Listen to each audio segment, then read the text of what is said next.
जैसा कि हम जानते हैं कि दुनिया में 70% हिस्सा पानी है, जिसको हमने अभी तक सिर्फ 5% ही एक्सप्लोर किया है।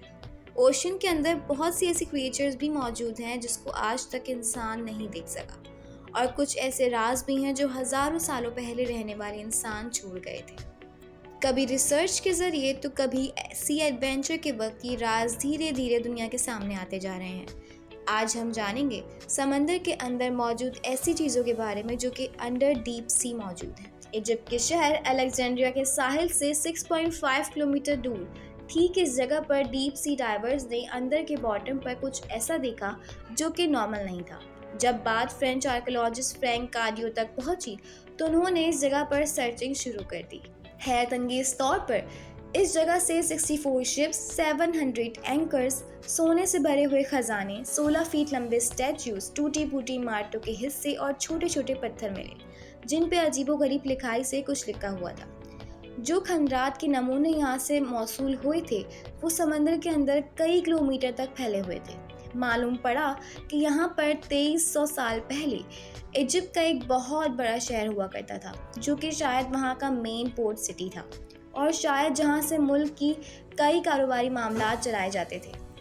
आज ये पूरा शहर थोनस हेलेक्ट्रॉन के नाम से जाना जाता है, लेकिन हजारों साल पुराने पोर्ट सिटी के साथ क्या हुआ? क्या इसे सैलाब ने अपनी लपेट में ले लिया या ये सुनामी की नज़र हो गया? ये कोई नहीं जानता। क्या आपने कभी सुना है कि समंदर के अंदर एक ऑल्टरनेटिव रिवर भी मौजूद हो? जाहिर है आप लोगों का जवाब होगा नहीं, लेकिन मैक्सिको के पेनिनसुला में स्कूबा डाइवर्स ने समंदर के अंदर एक ऐसा सीक्रेट स्पॉट तलाश किया जहां पानी के अंदर ही एक रिवर बह रही है। बिल्कुल ठीक सुना आपने, समंदर के अंदर बहने वाली रिवर एक्चुअल में हाइड्रोजन सल्फाइड की एक मोटी लेयर है जिसके नीचे एक गार से आने वाला सॉल्ट वाटर मौजूद है।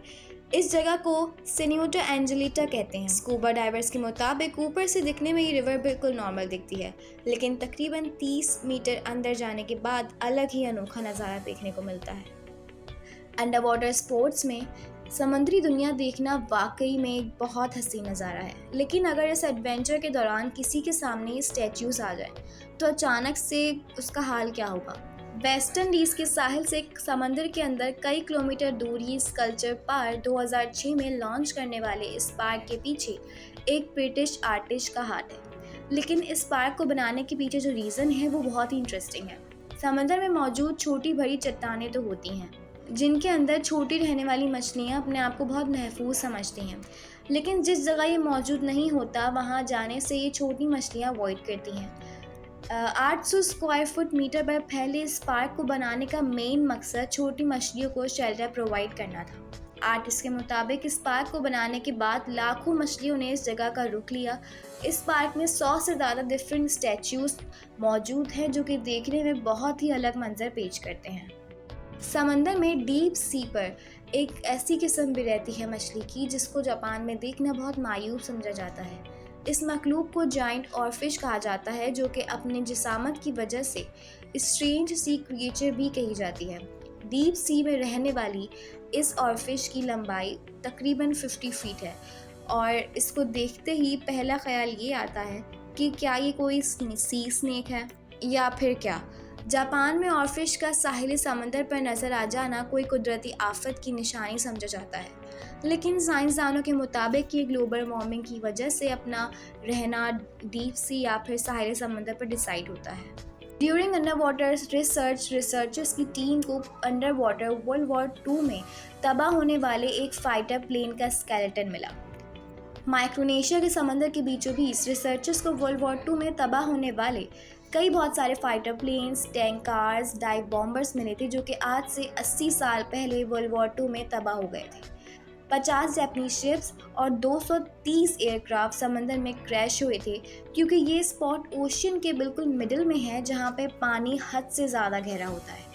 इसकी वजह से अभी तक कई सारे एयरप्लेन शिप्स का मलबा तो आज तक मिल ही नहीं सका, और इसकी वजह ये भी है कि जब ये प्लेन समंदर के अंदर क्रैश होते हैं तो उसके कुछ अर्से बाद प्लेन जैसे नहीं रहते, इसलिए उनको आइडेंटिफाई करना मुश्किल होता है कि ये प्लेन्स है या आपको कोई अंडर वाटर क्राफ्ट।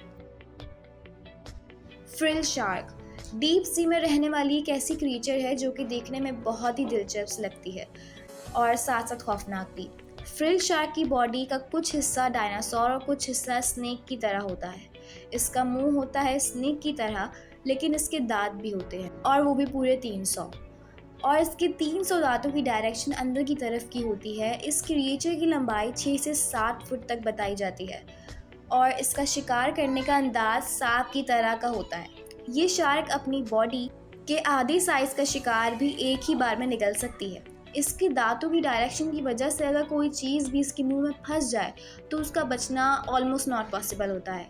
2007 में फिशिंग के दौरान एक फिशर ने पहली बार इसको पकड़ा और वाइल्ड लाइफ के इदारे ने इस क्रिएचर को पकड़कर सी वाटर पूल में डाला, जहां पर इसकी पहली बार वीडियो बनाई गई और उनके मुताबिक शायद ये मछली बीमार थी, जिस वजह से इसकी पकड़ मुमकिन हो पाई।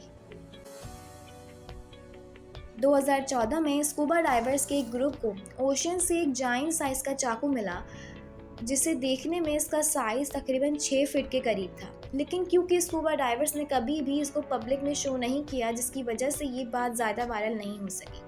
और ना ही ये लोग ये जानते हैं कि ये नाइफ़ आज कहाँ मौजूद है, और ना ही ये जानते हैं कि इतने बड़ी चाकू का आखिर रीज़न क्या था। क्या वाकई में हज़ारों साल पहले इंसान का साइज़ इतना बड़ा हुआ करता था कि इनको इतने बड़े चाकू की ज़रूरत पड़ी? खैर, असल हकीकत जो भी हो, अपने ख़यालात का इज़हार हमें कमेंट्स में ज़रूर कीजिएगा। मैं मिलूँगी अगली वीडियो में। अपना बहुत सारा ख्याल रखें। अल्लाह हाफ़िज़।